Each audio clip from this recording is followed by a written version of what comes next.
Hi guys, welcome to రా life style Telugu. ఇదైతే Saturday vlog అనమాట. నిన్నటిది. నిన్నైతే నాకు క్షణం కూడా తీరికలేదు. మార్నింగ్ నుంచి నైట్ వరకు అలా చేస్తూనే ఉన్నాను పనులు. ఏంటంత పనులు అంటే పీరియడ్స్ క్లియర్ అయ్యాయి నాకు. ఇంకెలాగో మనకి పండుగలు వస్తున్నాయి కదా, సంక్రాంతి. అందుకోసం అయితే ఒకే రోజు పెట్టేసుకున్నాను పనులన్నీ కూడా. బూజులు దులపడం, కబోర్డ్స్ క్లీన్ చేయడం, కిటికీలు తుడవడం అన్నీ ఒకే రోజు పెట్టేసుకున్నాను. సో అందుకని అస్సలు తీరికలేదు మార్నింగ్ నుంచి నైట్ వరకు కూడా. ఇంకైతే మా ఆయన కాల్ చేశాడు, వంట వంట అయిందా, వస్తున్నాను అని. నాకు అప్పుడు గుర్తొచ్చింది వంట చేయాలన్న విషయం కూడా. ఇంకా గబగబా కిచెన్లోకి అయితే వచ్చేసాను. రసము ఇంకా ఉల్లగడ్డ తాలింపు అయితే చేద్దాం అనుకుంటున్నా. అవైతే కొంచెం త్వరగా అయిపోతాయి కదా, అందుకని అయితే నేను అలా కిచెన్లోకి వస్తానో లేదో మా వాడు వచ్చేస్తాడనమాట. నేను కూడా వస్తాను మమ్మీ, హెల్ప్ చేస్తాను అని చెప్పి. వాడికైతే ముందు ఒక బనానా పెట్టేశాను అక్కడే కూర్చోబెట్టి కిచెన్లోనే. ఇంకా దాని తర్వాత ఒప్పుకోలేదు ఆయన, అందుకని సంకలో వేసుకొని అయితే పనులు అలా చేసుకుంటూ ఉన్నాను. ముందైతే రసంకి మసాలా ప్రిపేర్ చేసేసా. దాని తర్వాత టొమాటోలు కూడా నేను మిక్సీ పట్టేస్తాను, చేత్తో పిసికి అంత టైం ఉండకపోతే. లేదంటే చేత్తోనే పిసుకుతాను అనమాట, చింతపండు టొమాటోలు వేసి. ఇంక ఇప్పుడైతే అంత టైం లేదు కదా, అందుకనే మసాలా పట్టేసాను నీట్గా. బాబుని కూడా పక్కన కూర్చోబెట్టుకొని వర్క్స్ అయితే ఫినిష్ చేస్తూ ఉన్నా. నేను వర్క్ చేసే టైంలో వంట మీద కాన్సన్ట్రేషన్ కంటే మా వాడి మీద ఎక్కువ కాన్సన్ట్రేషన్ ఉంటుంది. వాడితో ఆడుకునేదానికి నాకు టైం అంతా సరిపోతుంది. అందుకే పనులు ఒక్కటి కూడా కావు నాకు. డే మొత్తం స్టార్ట్ చేసి చేసుకుంటూ ఉన్నా కానీ పనులు అస్సలు కావు. వాడు చేసే చేష్టాలు అలా ఉంటాయి, మీరు కూడా చూడండి ఒకసారి. అలా వాలిపోతాడనమాట, నన్ను ముద్దులాడుకో మమ్మీ, నన్ను ముద్దు పెట్టుకో మమ్మీ అన్నట్లయితే. ఇంకెలా ఆడుకుంటూ ఆడుకుంటూ వంట అయితే ప్రిపేర్ చేస్తూ ఉంటా. అవి సగం మాడిపోతాయి, సగం బాగొస్తాయిలేండి, అది వేరే విషయము. ఇక్కడైతే రసం పెట్టేశాను. ఇంకొక పక్క అన్నం కూడా అయిపోయింది. ఇక్కడ ఉల్లగడ్డ తాలింపు అయితే చేస్తున్నా. ఒకసారి చూసేసేయండి నా వంటలు. ఎమ్మి ఎమ్మిగా ఉంది కదా చూసేదానికి. తినడానికి కూడా బాగుందండి, అదేందో విచిత్రం ఈరోజు. ఇంకా నెక్స్ట్ అయితే అన్నం కూడా వండేసాను. ఇంకా దాని తర్వాత రసం కూడా ప్రిపేర్ చేసేసి పక్కన పెట్టేశాను. అవి కూడా బాగానే వచ్చాయిలేండి. ఏదో తక్కువైంది, ఏం తక్కువైందో నాకు కూడా అర్థం కాల. పర్లే, బాగానే ఉన్నాయి. ఇంకా వంట ప్రిపేర్ చేసేసిన తర్వాత బాబుకి మా వారికి పెట్టేసి నేను తినేసి బాబునైతే అలా పడుకొని పెట్టేసా కొంచెం సేపు. ఇంకా కిచెన్ అయితే క్లీన్ చేసుకోవాలని చెప్పి పడుకోబెట్టేశాను. 2:30 3 అవుతుంది టైము వాడు పడుకునేటప్పటికి. ఇంక వాడు పడుకోవడం వెంటనే కిచెన్లోకి వచ్చేసి అయితే కిచెన్ కూడా నీట్గా క్లీన్ చేసుకుంటున్నా. చాలా రోజులైంది కిచెన్ క్లీన్ చేసి, అందుకే ఇది బాగా మురికి పట్టేసింది. అంటే కౌంటర్ టాప్, గ్యాసు ఇవన్నీ క్లీన్ చేసుకుంటుంటాను కానీ ఆ కిటికీలు, ఆ విండోస్, ఆ గ్రిల్స్ అవైతే క్లీన్ చేయను అనమాట నేను. అందుకే అవి మడ్డిగా ఉన్నాయి. ఇంక ఈరోజు వాటిని కూడా క్లీన్ చేద్దామని అయితే సాహసాలు ప్రయత్నిస్తున్నా. కొంచెం సేపు అలా అలా అంటానో లేదో చెయ్యి నొప్పి వచ్చేస్తుంది నాకు, ముసలోళ్ళకి వచ్చినట్టు. ఇంక నేను ముసలిదాన్ని అయితే ఎట్లుంటుందో పరిస్థితి చూడాలి. మా ఆయన అంటా ఉంటాడు, ఈ వయసుకి నువ్వు ముసలిదాన్ని చేష్టాలు చేస్తుంటావు ఏంటి అని. తప్పదు, నాకు అందరి చేత అడిగించుకోవాల్సిందే, ఎందుకంటే నా పరిస్థితి అలా ఉంటుంది కాబట్టి. పని చేయలేనబ్బా, పనికి పనికిరాను నేను, ఆ టైప్ నా బాడీ. జనరల్గా ఏం పని చేయాలన్నా మా మమ్మీ వస్తుంది నాకు హెల్ప్ చేయడానికి. నేను ఎలాగో తంగనని మా అమ్మగా తెలుసు కాబట్టి. ఇంక ఇప్పుడు ఫెస్టివల్ కదా, మమ్మీ కూడా కొంచెం బిజీగానే ఉంది, అందుకని నాకు ఒక్కదానికే తప్పలేదు ఈరోజు. అప్పటికీ అంటూనే ఉంది, ఒకే రోజు ఎందుకని పనులు చేయడం, ఓవర్ యాక్షన్స్. కాకపోతే సాయంకాలానికి ఆడనొప్పి ఈడనొప్పి అని చెప్పి పడుకుంటావు, అవసరమా నీకు అని అయితే అరుస్తూ ఉంది. నేనైతే పట్టించుకోలేదు, అన్నీ చేసుకుంటూనే ఉన్నా గమ్ముగా. స్టీల్ పీస్ తీసుకొని అయితే బాగా గోకేసానబ్బా, నీట్గానే వచ్చేసేసింది. రాదేమో అనుకొని భయపడ్డా, యాసిడ్ అట్లా ఏమైనా వేయాల్సి వస్తుందేమో అని. పర్లేదు, నీట్గానే వచ్చేసింది. ఇంక ఇక్కడైతే సాహసాలన్నీ చేస్తున్నాను నేను. కౌంటర్ టాప్ పైకి ఎక్కేసి మరి దాన్ని అంతా క్లీన్ చేస్తున్నాను. మొత్తానికి నీట్గా అయితే అయిపోయిందిలేండి కిచెన్.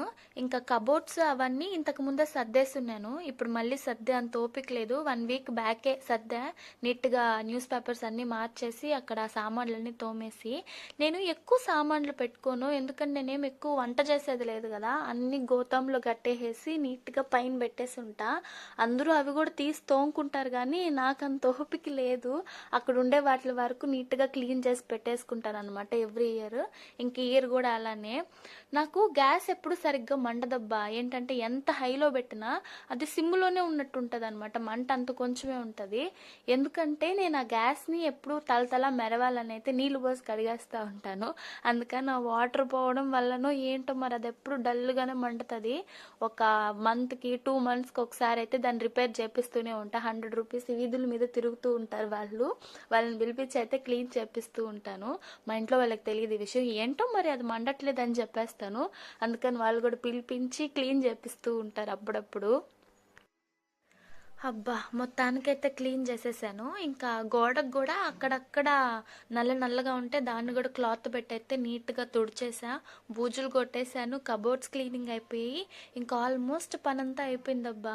సాయంత్రం పూజ చేసుకోవాలి. ఇప్పుడు నేను ఈ పని పెట్టుకొని 3/4 గంట అయిపోయిందేమో.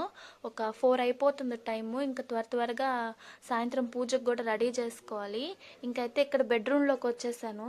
ఇక్కడ కూడా కొంచెం గలీజ్గా ఉంది, క్లమ్జీగా ఉంది. బెడ్రూమ్లో మేము ఎక్కువ ఉండం అనమాట. నేను, బాబు, ఆయన ముగ్గురం హాల్లోనే ఉంటాము.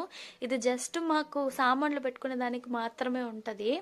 ఈ కిటికీ కూడా చాలా రోజులైంది తుడిచేసి. ఇంకా పనిలో పని దీన్ని కూడా తుడిచేద్దామని అయితే వచ్చేసాను.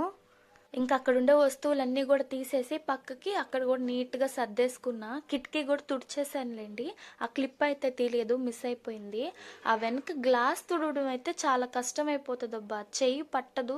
ఇంకా అదేమో డస్టీగా ఉంటుంది. నాకు బాబు వల్ల అన్నీ క్లీన్ చేసుకుంటూనే ఉంటా. ఏంటంటే వాడు వచ్చి అన్నీ ముట్టుకుంటూ ఉంటాడు కదా, మళ్ళీ ఆ ముట్టుకుని మళ్ళీ నోట్లో పెట్టుకుంటూ ఉంటాడు. అలా ఏమన్నా ప్రాబ్లమ్స్ వస్తాయి కదా చిన్నపిల్లలు కాబట్టి, కొంచెం ఎప్పటికప్పుడు క్లీన్ చేసుకుంటూనే ఉంటాను.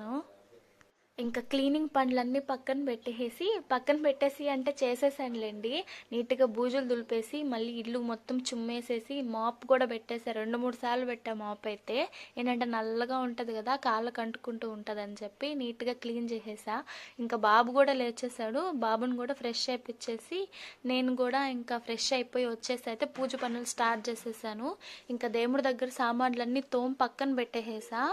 బియ్యం కూడా ఆరబెట్టేసి మిక్సీ బట్ట అయితే ఇప్పుడు దాన్ని జల్లెడ పెడుతున్నాను అనమాట. మెత్తగా ఉంటే పిండి దీపాలు బాగా వస్తాయి కదా, అందుకని.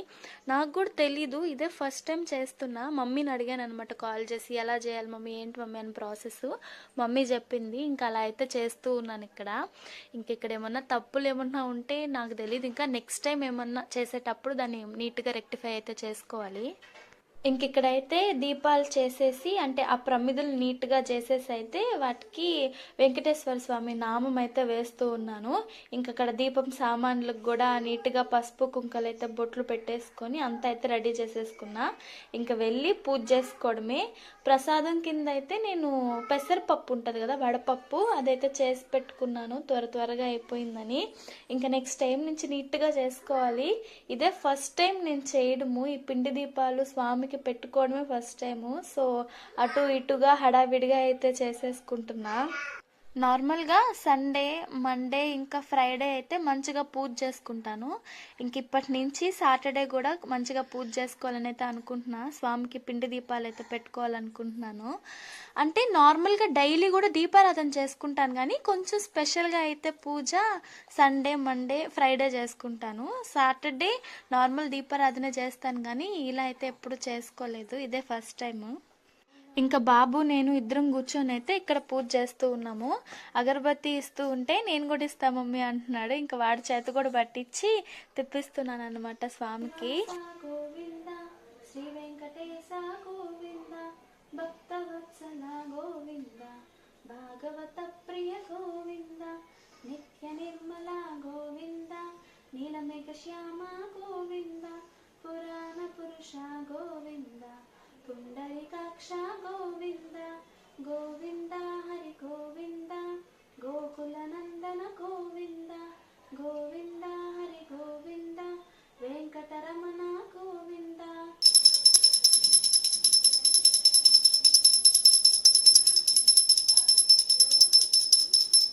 గోవింద నామాలు చదువుకొని ఇంకా స్వామివారికి హారతి ఇచ్చేసి అయితే పూజ కంప్లీట్ చేసుకున్నా. తప్పు ఒప్పులు ఏమన్నా ఉంటే ఇంకా నెక్స్ట్ వీక్ నుంచి అయితే వాటిని లేకుండా చూసుకొని ఇంకా మంచిగా అయితే పూజ చేసుకోవాలనుకుంటున్నాను. ఇంకా ముడుపు అయితే కట్టుకోవాలనుకుంటున్నాను అబ్బా స్వామివారికి. అది ఎలా కట్టుకోవాలనేది అయితే నాకు తెలీదు. మీకు ఎవరికైనా తెలిస్తే ఒకసారి కమెంట్ చేసి చెప్పరా ఎలా కట్టాలో. ఇంతేనబ్బా ఇవాళ నా సాటర్డే పూజ. ఎలా ఉందో ఒకసారి కమెంట్ చేసేసేయండి. ఇంకా పూజ అవ్వడం కిచెన్లోకి వచ్చేసి అయితే రైస్ కడిగి పెడుతున్నా. బాబుకి మా ఆయనకైతే గొడవ జరిగింది. బాబు అయితే వచ్చి ఏడుస్తూ చెప్తున్నాడు నాకు డాడీ తిట్టాడు అని. అయితే నేను ఇంకా మా ఆయన అరుస్తా ఉన్నాను, ఎందుకు తిడుతున్నావు బాబుని అని. మా వాడితో మామూలుగా ఉండదు. మా ఆయన ఒక్క మాట అంటే వీడు 10 అనేసి వచ్చేసి అయితే నాకు చెప్తాడనమాట, డాడీ ఆ ఒక్క మాట అన్నాడని. ఇంక నేను వెళ్ళి మా ఆయన తిడితే వీడు సాటిస్ఫై అవుతాడు, లేదంటే అస్సలు సాటిస్ఫై అవ్వడు వీడు. చూడండి ఎలా అరుస్తున్నాడో, ఎలా గొడవ పెడుతున్నాడో ఒకసారి. ఎవరు నన్ను నిన్ను ఏడిపించిందా? వద్దు డాడీయా? కొడదావు నాన్న డాడీనే. దెబ్బ చెప్పు డాడీకి, దెబ్బ చెప్పు. ముక్కు కోసేస్తా చెప్పు. పో అని చెప్పు. పో. డబ్బులు చెప్పు నాన్న.